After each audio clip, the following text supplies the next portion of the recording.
Yus, apa kabar teman-teman semua? Mari saya ajak kita semua hari ini mau memuji Tuhan, kita mau sembah Dia karena Dia layak ditinggikan teman-teman.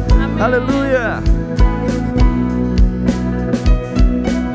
Mari dimanapun kalian berada, kita mau sembah Tuhan hari ini.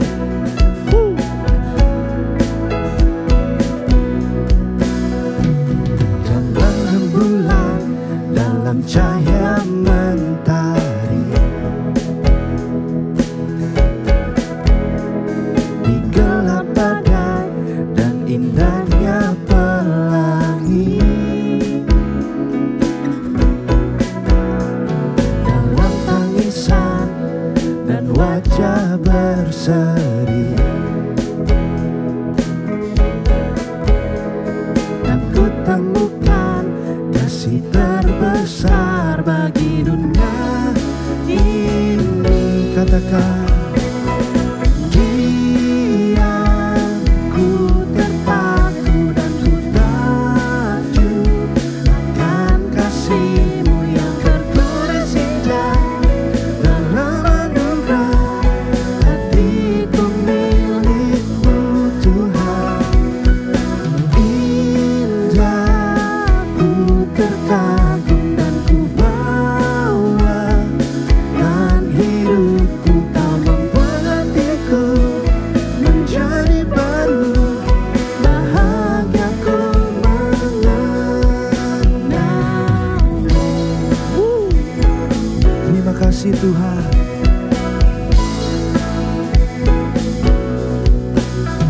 Mari kita mau lebih lagi angkat pujian ini teman-teman.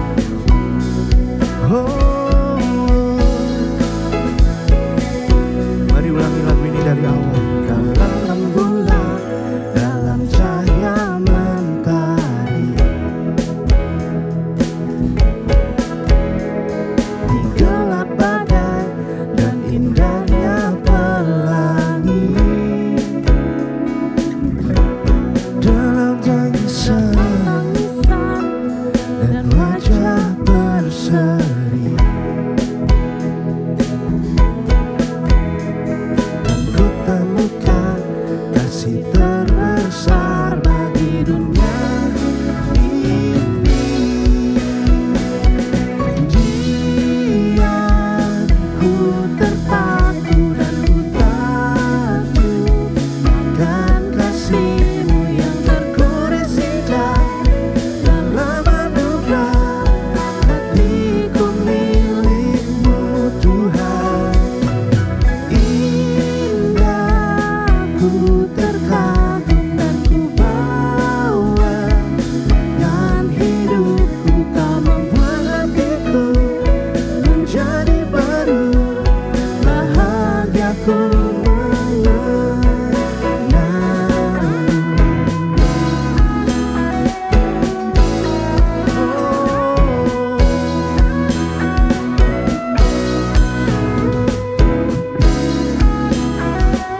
Benar Tuhan, kami bahagia telah mengenal-Mu Yesus.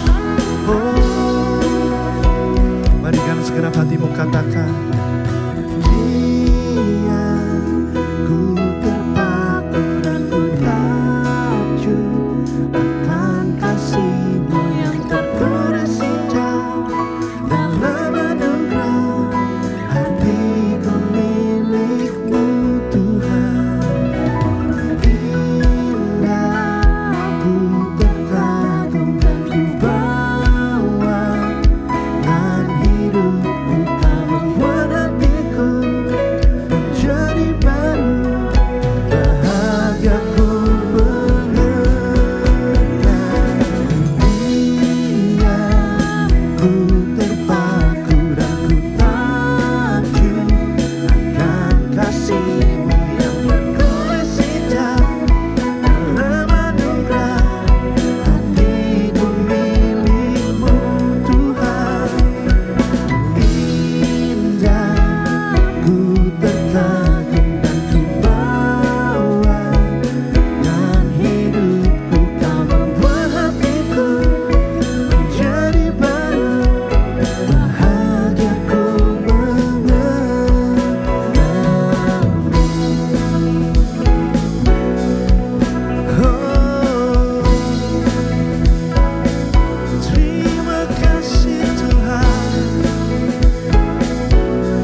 Di sana kau nyatakan isi hati dan rindumu, sehingga ku mengerti berharganya hidupku.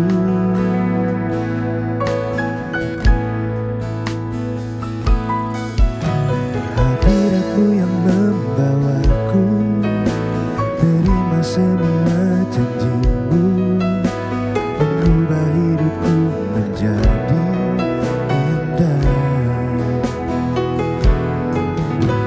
Hadiratmu yang menguatkan aku di dalam pengharapan. Yesus untuk selamanya hiduplah dalamku. Sekali lagi katakan, di hadiratmu tempat yang ku rindukan, nafas hidupku dan sumber kekuatan. Di sana kau nyatakan isi hati dan rindumu, sehingga ku mengerti berharganya hidupku. Dengan segenap hatimu katakan, hadiratmu, hadiratmu yang membawaku terima semua janjimu, mengubah hidupku menjadi indah. Oh, hadiratmu yang menguatkan aku di dalam pengharapan. Yesus untuk selamanya hiduplah dalamku. Oh, hadiratmu Tuhan, Hadiratmu Tuhan,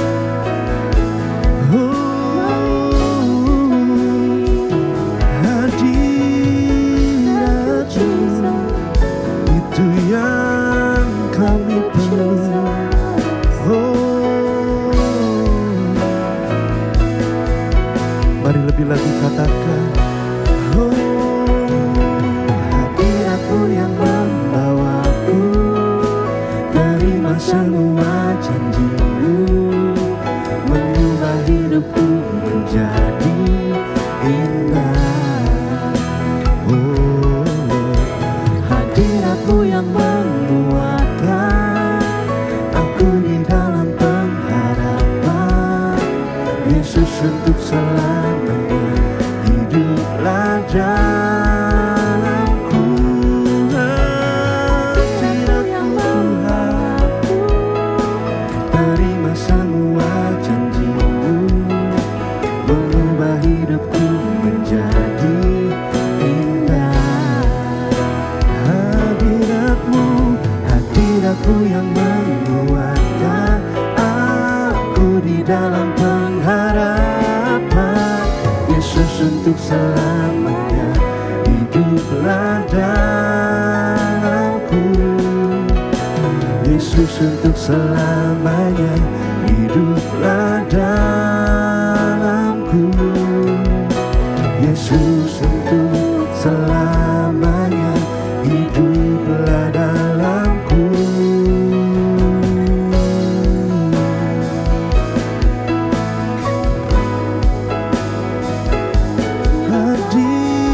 Hadiratmu Tuhan,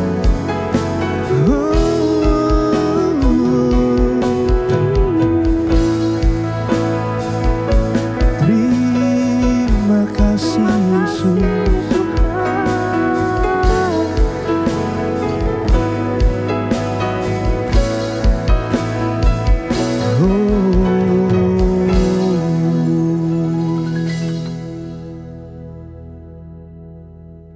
Halo Views, apa kabar? Happy Sunday buat kita semua. Saya berharap semua ada dalam pengharapan bersama dengan Tuhan. Dan hari ini saya bersyukur banget kalau kita udah hampir 2 tahun melewati pandemi ini dan sebentar lagi kita akan memasuki masa endemik. Yang percaya katakan amin. Nah, Saya ingin appreciate banget buat semua tim volunteer yang sudah setia dari Fuse Life, dari Gian dan Yefta, dan yang lain-lain. Saya juga sangat diberkati dengan effort yang mereka berikan selama ini. Thank you buat kesetiaannya. Nah, izinkan saya nih kasih ayat penguatan buat para volunteer yang luar biasa. Dari Galatia 6 ayat 9-10 versi NLT. So let's not get tired of doing what is good. At just the right time, we will reap a harvest of blessing if we don't give up. Therefore, whenever we have the opportunity, we should do good to everyone, especially to those in the family of faith. So, pesannya jangan lelah ya guys, bekerja di ladangnya Tuhan, karena saya percaya apa yang kita tabur sama-sama itu nggak akan pernah sia-sia. Amin. Nah, buat kalian yang belum tahu Fuse itu apa, yang mungkin baru pertama kali tune in di Fuse online service ini, bisa cek di IG kita di Fuse Jakarta. Kalian akan temukan support system and we will welcome you as a family. Karena kita punya semboyan come as stranger and stay as family. Nah, izinkan saya juga mengatakan buat saudara yang sedang menyaksikan video ini, Anda sangat berharga di mata Tuhan. Tuhan sayang banget sama saudara dan pertolongan Tuhan akan datang segera. So, before we start the sermon, let us pray. Tuhan, pada hari ini kami bersyukur Tuhan buat kasih setiamu. Kami bersyukur Tuhan buat kebaikan-Mu. Kami bersyukur Tuhan buat semua yang telah Engkau lakukan dalam kehidupan kami Tuhan. Karena kami percaya Tuhan, kami ada sampai dengan saat ini kami ada. Itu semua hanya karena berkat dan anugerah daripada-Mu saja. Tuhan berkati Fuse Online Service hari ini. Biar Engkau hadir di tengah-tengah kami dimanapun kami berada. Kami percaya Tuhan, kuasa-Mu tidak dibatasi oleh ruang dan waktu. Dan kami percaya setiap kami akan belajar sesuatu hari ini. Singkapkan Tuhan semuanya melalui hikmat, kebijaksanaan dan pengetahuan. Dan berkati juga lidah bibir hamba-Mu Tuhan, anak-Mu ini yang akan menyampaikan firman-Mu. Biarlah Tuhan penuh kuasa, penuh impartasi daripada-Mu saja. Biarlah nama-Mu saja yang dimuliakan Tuhan. Segala hormat, puji, syukur kami serahkan kepadamu. Hanya di dalam nama Yesus kami sudah berdoa dan mengucap syukur. Haleluya. Amin. Yeay. Oke guys, just for a reminder, tema besar kita Fuse tahun 2022 ini adalah game changer. Nah, di mana di bulan Januari, Pastor Gary sudah menyampaikannya dengan praktikal dan pastinya gampang dimengerti. Nah, kemudian memasuki bulan Februari dan Maret, kita memasuki topik yang sangat menarik namanya spiritual battle. Nah, hari ini sebuah privilege untuk saya menutup tema spiritual battle ini dan izinkan saya recap ya sedikit tentang spiritual battle ini. Nah, untuk kita bisa menjadi game changer di dunia ini, sudah pasti kita perlu memenangkan our daily spiritual battle yang akan kita terus hadapi selama kita masih hidup. Nah, which is ini berbicara tentang apa sih? Kita berbicara tentang keinginan roh versus keinginan daging. Sesuatu yang berkenan kepada Tuhan versus sesuatu yang tidak berkenan kepadanya. Sesuatu yang membangun dan berguna buat hidup kita versus sesuatu yang menghancurkan dan sia-sia bagi kehidupan kita. Nah, saya kasih contoh simpel yang kemarin sudah disampaikan oleh Pastor Gary. Contohnya nih, pada saat kita bangun tidur. Nah, when we start our day, kita ada dua pilihan nih. Kita mau berdoa kepada Tuhan mengucap syukur, mengawalinya dengan doa dan permohonan syukur, atau kita malah ngecek handphone kita surfing di sosial media, kita lihat notification, kita balas-balesin WhatsApp yang semalam, dan akhirnya apa nih? Akhirnya kita nggak punya waktu buat Tuhan. Kan sayang banget ya, padahal Tuhan pastinya menanti-nantikan kita setiap hari. Nah, dan akhirnya kita malah menyisakan waktu kita, bukan menyisikan waktu kita yang terbaik buat Tuhan. Nah, itu hal simple, itu contoh spiritual battle yang sehari-hari kita lakukan. Contoh lagi, ketika kita menghabiskan waktu kita, apa sih yang kita habiskan? Apakah kita habiskan dengan waktu yang sia-sia, nonton Netflix seharian, ya kan, terus nongkrong, terus nggak jelas seharian, atau kita memilih untuk kita bisa produktif dalam keseharian kita. Nah, itu hal-hal simple yang mungkin menjadi spiritual battle buat kita sehari-hari. Nah, seperti yang dikatakan dalam Ephesians 6 verse 12 versi Amplified Bible. For our struggle is not against flesh and blood, contending only with physical opponents, but against the world, forces of this present darkness, against the spiritual forces of wickedness in the heavenly supernatural places. Nah, so kita nggak perlu terlalu sibuk nih memusingkan perang antar negara, ya, antara Ukraina dan Rusia, gitu kan. Kita itu jauh di sana lah. Itu benar-benar kita nggak bisa kontrol dan kita nggak terjangkau. Nah, yang kita perlu sadari bahwa kita ini setiap harinya akan mengalami spiritual battle dari hal-hal kecil, hal-hal simpel yang tadi saya udah kasih contoh. Nah, makanya setiap hari kita tuh perlu yang namanya berjaga-jaga, perlu berdoa, perlu menguasai diri. Seperti yang dikatakan dalam 1 Petrus 5 ayat 8, versi terjemahan sederhana Indonesia atau TSI, berjaga-jagalah dan hendaklah kalian selalu menguasai diri. Nah, menguasai diri ini harus digarisbawain, karena iblis musuh kita seperti singa yang mengaum-aum sambil berjalan ke sana kemari mencari orang yang bisa dilahapnya. Nah, seperti minggu lalu Cigre sudah sampaikan, penguasaan diri adalah salah satu dari buah roh, ya. Tanpa penguasaan diri, kita akan mudah jatuh dalam berbagai pencobaan. Nah, kalau tadi Petrus, sekarang Yesus pun berkata hal yang sama seperti Petrus. Gurunya ngingetin kita seperti ini, Matius 26 ayat 41, terjemahan baru, berjaga-jagalah dan berdoalah supaya kamu jangan jatuh ke dalam pencobaan. Roh memang penurut, tetapi daging lemah. Nah, jadi kita ini masih hidup di dalam daging, tapi kita juga punya roh. Makanya kita terus berjuang nih. Nah, saya punya perenungan pribadi pada saat mempersiapkan sermon ini. Sebenarnya ada apa sih Tuhan, saya perlu menghadapi spiritual battle setiap hari. Kalau misalkan memang tujuan Tuhan menyelamatkan saya for the sake of masuk surga, kenapa ketika saya terima Tuhan Yesus sebagai juru selamat, ya udah diangkat aja ke surga, benar nggak? Kenapa harus mengalami masalah, ya kan? Mikirin cicilan mobil, mikirin cicilan rumah, ya kan? Mikirin spiritual battle setiap hari, gitu kan? Nah, saya bertanya-tanya kepada Tuhan, kalau memang cuman for the sake masuk surga, ya udah diangkat aja. Tapi saya punya revelation, dua hal. Yang pertama, kenapa kita perlu menjalani proses kehidupan di dunia ini? Supaya setiap kita, anak-anak Allah nih, bisa semakin serupa dan segambar dengan Yesus.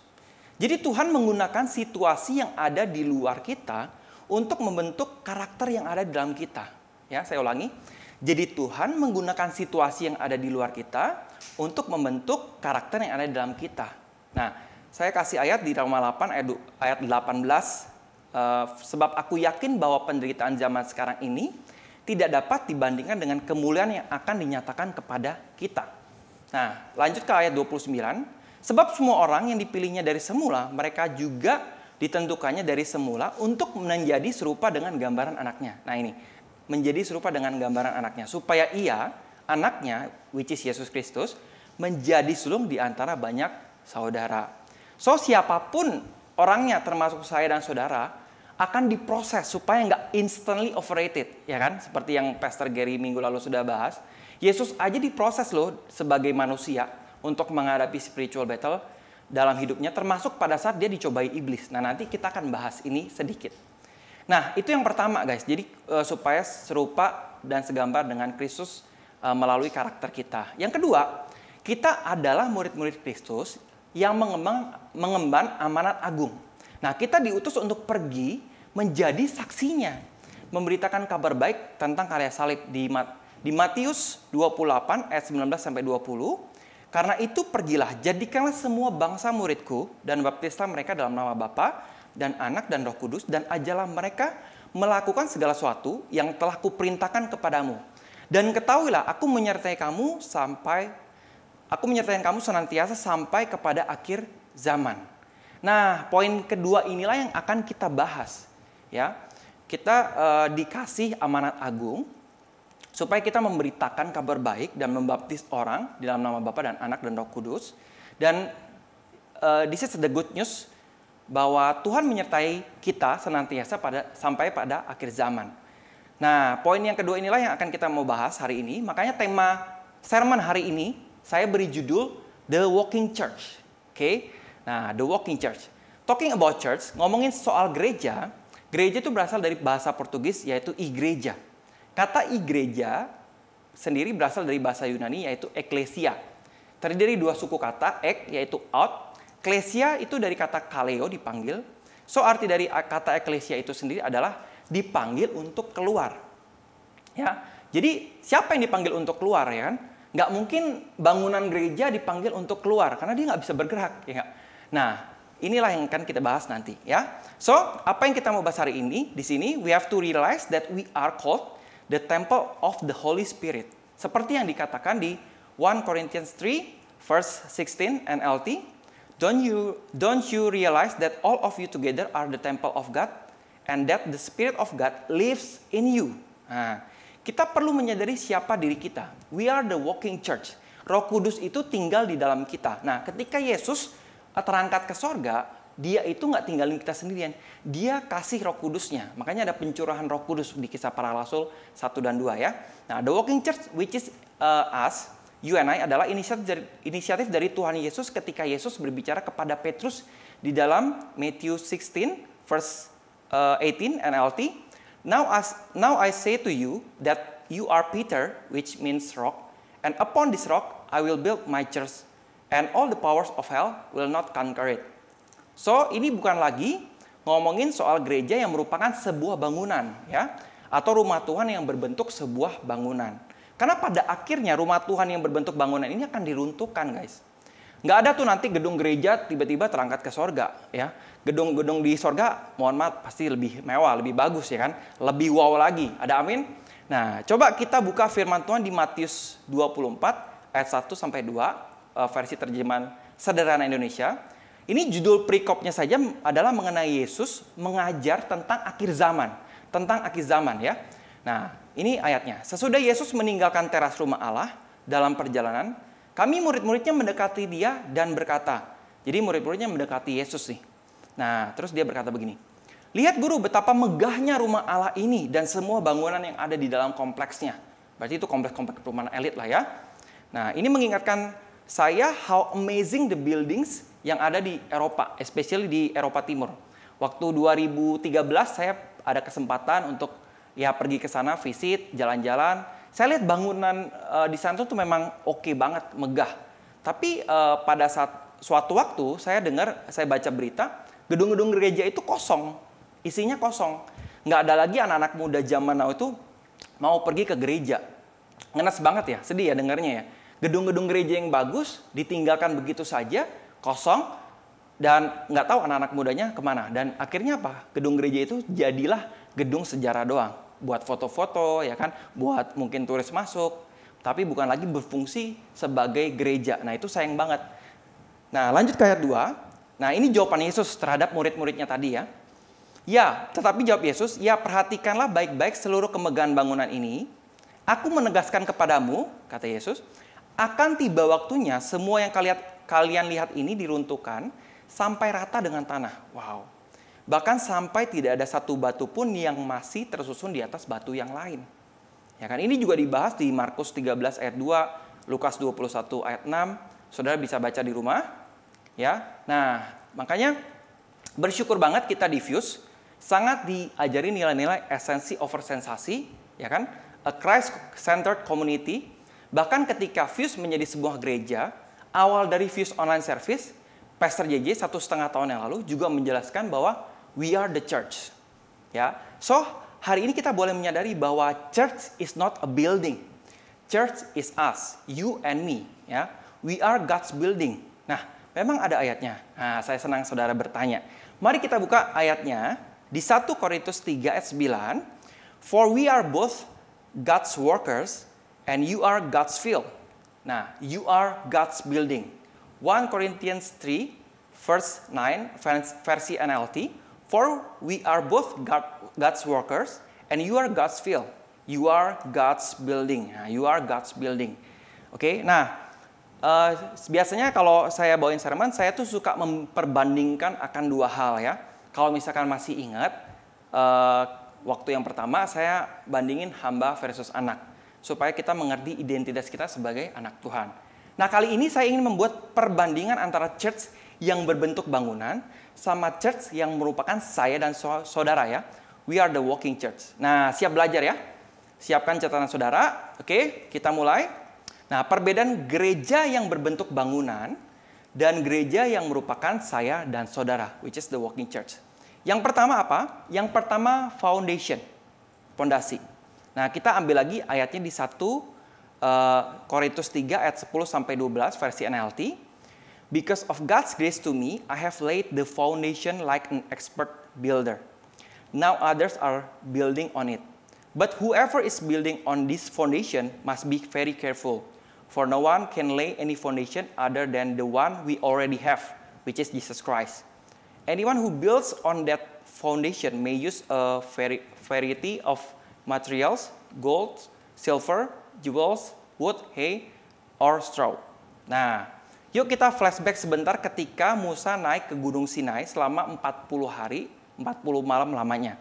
Waktu itu Tuhan meminta bangsa Israel keluar dari bangsa Mesir untuk menyembah Dia di Gunung Sinai. Nah, ada satu kali Tuhan memanggil Musa untuk naik ke Gunung Sinai untuk 40 hari 40 malam lamanya. Itu kayak ngobrol sama Musa ya, one on one ya kan, one on one. Nah, waktu itu Musa diminta untuk membangun yang namanya kemah suci atau tabernacle ya, a building, dan orang-orang Israel itu diminta untuk mempersembahkan hal-hal seperti yang disebutkan di 1 Korintus tadi. Ya, 1 Korintus 3 tadi ayat 12 tadi ya.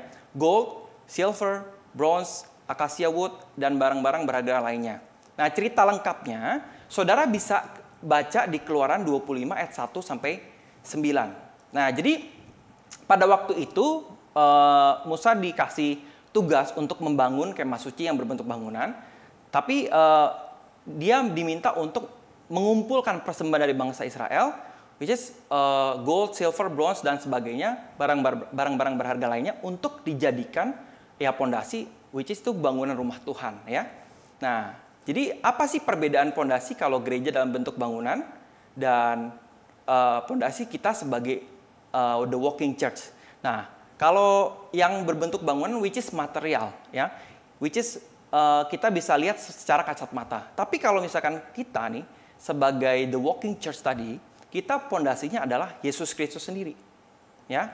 Nah, pertanyaannya buat kita hari-hari ini, apa sih yang menjadi pondasi kita nih? Apakah harta yang kita ibaratkan dengan barang-barang berharga tadi, atau dengan iman kepada Yesus Kristus? Nah, kemarin minggu lalu kan juga sempat dibahas ya, lagi banyak bermunculan crazy rich ya kan, anak-anak muda punya uang miliaran rupiah, ya kan? Terus tiba-tiba mereka adalah afiliator, ya kan? Ternyata itu aplikasi judi lah istilahnya ya. Nah, akhirnya mereka harus mendekam di penjara dan terancam hukuman 20 tahun, kemudian asetnya disita, akhirnya juga mungkin resikonya akan dimiskinkan.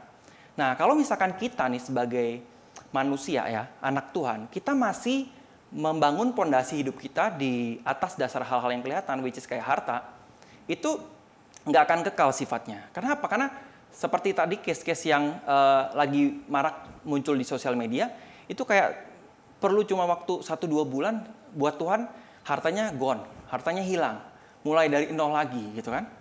Nah, kalau misalkan kita membangun pondasi kita di atas dasar harta, kita bisa depresi ketika kehilangan harta. Ya, karena itu nggak kekal. Terus mungkin nggak mau hidup lagi, bunuh diri dan sebagainya. Ya, nah kalau misalkan saudara ingat kisah waktu Yesus sesudah dibaptis dan puasa di padang gurun, dan akhirnya seorang Yesus pun dicobai iblis. Pencobaan yang ke-1 berbicara tentang apa? Keinginan daging. Karena waktu itu iblis bilang kalau memang lu anak Allah, lu jadikan batu ini menjadi roti. Nah, karena iblis tahu Yesus sedang lapar. Nah, itu keinginan daging. Yang kedua, pencobaan yang kedua berbicara mengenai pride, kesombongan yang dibangun di atas dasar pengakuan orang lain. Nah, iblis menyuruh Yesus menjatuhkan diri, disuruh buktiin kalau memang Yesus anak Allah, ya udah, lu jatuhin diri lu aja. Nanti kan ada malaikat-malaikat yang menopang. Tapi Yesus nggak mau juga ya kan? Dan iblis gagal. Nah, yang ketiga terakhir berbicara mengenai apa? Nah, ini harta dan tahta. Nah, ketika itu iblis menyuruh Yesus sujud menyembah di bawah kaki iblis. Iblis menyajikan kerajaan dunia dan kemegahannya kalau Yesus menyembah iblis. Nah, Yesus tuh membangun hidupnya dengan firman Tuhan. Kenapa? Karena ketika ngelawan iblis, ya kan tadi kan Tuhan dan Petrus menyuruh kita supaya kita ini waspada ya, berdoa dan berjaga-jagalah karena lawanmu adalah iblis. Iblis itu buat kita nggak kelihatan secara kasat mata. Nah, kita perlu membangun hidup kita di atas dasar firman Tuhan. Ya, makanya Yesus melawan iblis, berargumen dengan iblis dengan ada tertulis, dan akhirnya iblis gagal. Dan Yesus katanya waktu itu di firman Tuhan langsung dilayani oleh malaikat-malaikat karena dia lulus dengan pencobaan-pencobaan tadi, spiritual battle lagi ya kan. Nah, mari kita baca di dalam Roma 10 ayat 17, jadi iman timbul dari pendengaran dan pendengaran oleh firman Tuhan. So kalau hidup kita mau dibangun di atas dasar yang benar, di atas dasar firman Tuhan yang kekal, yang nggak cuma kelihatan kasat mata, yang sementara, kita harus terus mendengarkan firman Tuhan. Kita harus rajin doa dan membaca firman. Karena itu hal basic foundation buat kehidupan kita secara manusia, secara anak Tuhan, the walking church tadi ya. Nah, itu yang pertama guys, foundation. Yang kedua, kita buka lagi di 1 Corinthians 3 verse 13 NLT. Nah, but on the judgment day, fire will reveal what kind of work each builder has done. The fire will show if a person's work has any value. Nah, oke.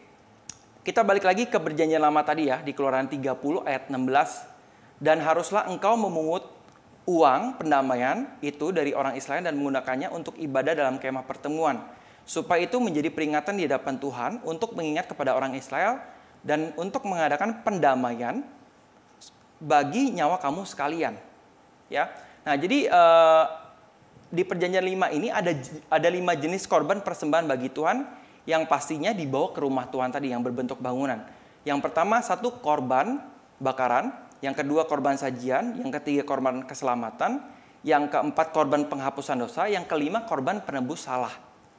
Nah, jadi apa yang kita pelajarin dari sini? Ya, kita nggak akan bahas 5 jenis korban tadi satu-satu, tapi apa nilai-nilai yang kita pelajarin. Nah, kalau gereja yang berbentuk bangunan tadi, itu punya nilai-nilai seperti ini. What can I get from you? What can I get from you? But kalau kita meneladani Yesus, what can I give for you? Ya, kalau dulu ngomongin rumah Tuhan, belum bangun aja udah dimintain persembahan tadi kan, emas, perak dan sebagainya. Begitu rumah Tuhan jadi, harus persembahkan korban lagi, ya kan ke sana. Kita mau ketemu Tuhan itu harus datang ke rumah Tuhan dan bawa sesuatu. Tadi ada 5 korban. Itu 5 korban itu ya, kalau saudara baca di perjanjian lama, itu punya spesifikasi khusus supaya korban itu diterima. Ya, nggak main-main. Nah, jadi kita meneladani Yesus nih. Kalau dulu what can I get from you? Kalau saat ini, kalau kita meneladani Yesus, what can I give for you? Di Yohanes 15 ayat 13, firman-Nya bilang begini. Tidak ada kasih yang lebih besar daripada kasih seorang yang memberikan nyawanya untuk sahabat-sahabatnya. Ya, jadi Yesus berfirman tidak ada kasih yang lebih besar daripada kasih seorang yang memberikan nyawanya untuk sahabat-sahabatnya. Nah, orang lain nih dapat merasakan nilai-nilai kehidupan lewat apa yang kita berikan. Ya, dari buahnya lah kita dapat menentukan apakah sebuah pohon ini baik atau enggak. Nah, mari kita terus menghasilkan buah-buah roh dalam kehidupan kita. Apa sih buah-buah roh? Kasih, sukacita, damai sejahtera, kesabaran, kemurahan, kebaikan, kesetiaan, kelemah lembutan, dan penguasaan diri. Nah, itu buah-buah roh. Dan kita belajar dari Yesus. Ya, kita nggak mau mikirin apa yang kita bisa dapetin dari orang-orang di sekitar kita. Tapi apa yang kita bisa berikan buat orang-orang di sekitar kita. Seperti Yesus pun aja memberikan nyawanya buat kita manusia-manusia yang berdosa. Nah, yang terakhir, tadi yang kedua adalah value atau nilai-nilai. Yang terakhir adalah akses. Ya, 1 Corinthians 3 verse 16 NLT. Don't you realize that all of you together are the temple of God and that the Spirit of God lives in you. Nah, oke, yang terakhir kita balik lagi ke perjanjian lama. Ini yang terakhir ya. Dimana kalau di kemah suci yang berbentuk bangunan ini mempunyai 3 ruang, yaitu 1 ruang pelataran, 2 ruang kudus, yang ketiga ruang maha kudus. Nah, mungkin nanti Gian boleh tampilin di layar gambarnya ya, supaya nanti saudara bisa dapat gambarannya. Nah, dulu kehadiran Tuhan itu dilambangkan di dalam tabut perjanjian. Kenapa? Di dalam tabut perjanjian itu isinya adalah loh batu, 10 hukum Tuhan. Nah, tabut perjanjian ini adanya di mana? Di ruang Maha Kudus. Cuma imam-imam besar yang boleh masuk ke sana. Nah, jadi akses buat ke sini itu nggak bisa semua orang. Kalau sembarangan bisa mati. Makanya nih, kenapa dulu kalau misalkan ada orang yang mau masuk ke ruang kudus dan ruang Maha Kudus, kakinya diikat rantai. Supaya kalau misalkan, mohon maaf, dia mati di tempat, itu tinggal ditarik dari luar aja. Karena kalau misalkan ada orang yang harus ngambil jasadnya ke dalam, itu bisa aja dia juga mati, ya kan? Nah, jadi kita belajar dari sini bahwa akses untuk ketemu Tuhan dulu itu, wah, luar biasa ribet banget ya, birokrasinya ya. Ada ruang pelataran, ruang kudus, ruang Maha Kudus. Habis itu juga nggak sembarangan orang. Habis itu kita harus persembahkan korban, ya kan? Nah, tapi kabar baiknya, Yesus mati di kayu salib supaya tabir bait suci terbelah dua dari atas sampai ke bawah. Nah, dalam KBBI, tabir diartikan sebagai tirat penyekat atau penutup dinding. Ini melambangkan sudah tidak ada lagi pemisah antara kita dengan Tuhan. Kalau dulu tirai ini kan terletaknya di antara ruang kudus dan ruang Maha Kudus. That's why Roh Kudus itu bisa tinggal di dalam kita. Ketika tabir itu terbelah, Roh Kudus bisa tinggal di dalam kita. Nah, jadi pesannya apa yang untuk poin ketiga ini? Bayangin guys, kemudahan akses itu sudah diberikan Yesus ketika dia mati. Makanya nggak ada lagi jarak nih, nggak ada lagi ritual-ritual korban, ya kan? Maksudnya kita nggak perlu datang ke rumah Tuhan yang sebagai bangunan tadi. Sebenarnya kita adalah, we are the church. Kita itu bisa datang sama Tuhan di dalam kamar pribadi kita, dimanapun, ketika kita lagi nyetir, ketika lagi nge-gym misalkan ya. Intinya kita bisa ketemu Tuhan di mana saja. Tapi yang pasti waktunya berkualitas enggak gitu aja. Kita menyisihkan waktu yang terbaik buat Tuhan atau kita malah menyisakan waktu buat Tuhan. Nah, bayangin kalau misalkan nih mau ketemu Tuhan dibalikin ke perjanjian lama lagi. Waduh, itu luar biasa ya. Maksudnya mungkin nggak ada orang yang mau ke rumah Tuhan lagi bawa kambing domba persembahan dan segala macam. Ya, so hopefully dari sermon ini kita punya pemahaman yang benar mengenai gereja. Ya, we are talking the walking church. Ya, yang kesatu kita memiliki pondasi yang benar di dalam firman Tuhan, bukan mengejar yang kelihatan, namun membangun spiritual life kita. Yang kedua, kita perlu memiliki nilai-nilai yang benar. Nah, mari meneladani Yesus yang mempunyai buah-buah roh. Dan what can I give for you? Nah, itu value-nya Tuhan tuh. Yang ketiga, kita memiliki akses, direct akses kepada Tuhan, kepada Bapa, ya kan? Dan kita pun sebagai bait Allah, itu Roh Kudus sudah tinggal di dalam kita. Oke? Nah, saya mau tutup dengan satu kesaksian. Ini kesaksiannya baru terjadi, which is mama saya sendiri. Sekitar 1 bulan yang lalu, mama saya terkena COVID. Pastinya varian Omicron sih. Waktu itu mungkin habis balik dari Bali. Terus memang gejalanya awal nggak berat ya. Gejalanya ringan. Cuman masalahnya dia nggak bisa tidur 5 hari. 5 hari nggak bisa tidur. Dan akhirnya kita kasih vitamin, kita kasih antivirus. Dan waktu itu ternyata dia minum antibiotik. Nah, antibiotik ini mengandung mungkin salah satu zat yang membuat mama saya itu terkena alergi, ya, terkena alergi. Nah, makanya pada saat itu kondisi mama saya drop karena nggak tidur 5 hari, terus kena COVID juga, dan seluruh badannya penuh dengan nanah. Nah, nggak tahu apa boleh ditampilin atau enggak. Nama penyakitnya itu AGEP, ya, AGEP. Nanti juga bisa dibaca sendiri AGEP itu apa, ya. Bisa dibayangin kalau semua badan kita termasuk wajah itu kena nanah. Dan mama saya sampai bilang gini, aduh udah mau mati rasanya, udah nggak kuat lagi, udah mau mati rasanya. Itu ngomong ke saya tuh berapa kali, ya kan? Dan akhirnya gini, karena saya tahu bahwa saya adalah anak Tuhan, ya, dan Roh Kudus ada di dalam saya tenang aja, saya tenang karena saya tahu fondasi saya adalah di dalam firman Tuhan. Dan pada waktu itu saya langsung inisiatif untuk doakan mama saya. Doakan mama saya dengan ponakan saya, kita doakan mama saya. Dan ya nggak langsung sembuh, besoknya tetap ke dokter seperti biasa. Dan akhirnya pulang dari dokter, ya mama minta obat tidur. Tapi yang menariknya gini, Bayangin ya, penyakit 5 hari nggak tidur, kena COVID, seluruh badan ada nanah, ya kan? Terus kita doain, tapi saya tuh tenang banget. Nggak kayak ketika dengar mama saya ngomong, waduh nggak kuat lagi, mau mati aja.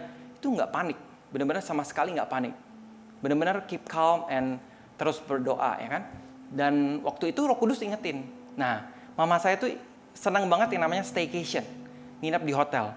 Dan akhirnya ya, udah saya bookingin hotel buat dia 2 malam, dia bisa tidur nyenyak, terus keadaannya pulih, di tes juga udah negatif. Bayangin kena penyakit seperti itu, seluruh badan kena ada nanah, dalam waktu 2 hari sembuh total. Praise God. Kenapa? Karena saya membangun pondasi di atas dasar yang benar, saya percaya. Karena firman Tuhan bilang begini, semua orang yang dipimpin Roh Allah adalah anak Allah, di dalam Roma 8 ayat 14. Nah, saya percaya tuntunan Tuhan itu nyata buat kehidupan saya. Dan saya percaya kalau saya bisa ngalamin hal seperti itu, saya percaya saudara yang lagi dengerin ini juga pasti akan bisa mengalami hal seperti itu. Asalkan kita membangun pondasi kita di atas pondasi yang benar, kita membangun nilai-nilai juga di atas nilai-nilai yang benar, dan kita terus mengakses hubungan kita sama Tuhan itu setiap harinya dalam kehidupan kita. Jangan berhenti untuk berdoa dan membaca firman Tuhan. Karena dari situlah iman timbul, ya. Karena iman timbul dari pendengaran akan firman Tuhan. Oke? Itu aja yang saya mau sampaikan. Hopefully hari ini kita diubahkan mindsetnya. Kalau dengar kata gereja, nggak lagi kita mikirin sebuah bangunan, tapi gereja itu adalah saya dan saudara. We are the walking church. Oke?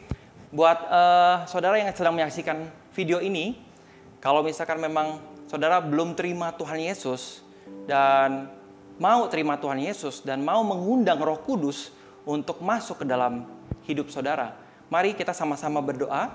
Saya akan berdoa dan saudara bisa ikutin. Dear God, I give you my life. I believe Jesus has died at the cross to save my life. I want to receive Jesus as my Lord and my Savior. I want to experience Jesus more in my daily life. Please help me, Lord Jesus, to win my spiritual battle every day, because I know you will bring me from glory to glory. Amin. Oke guys, itu aja yang mau saya sampaikan. Stay safe, stay healthy. See you next week and God bless you.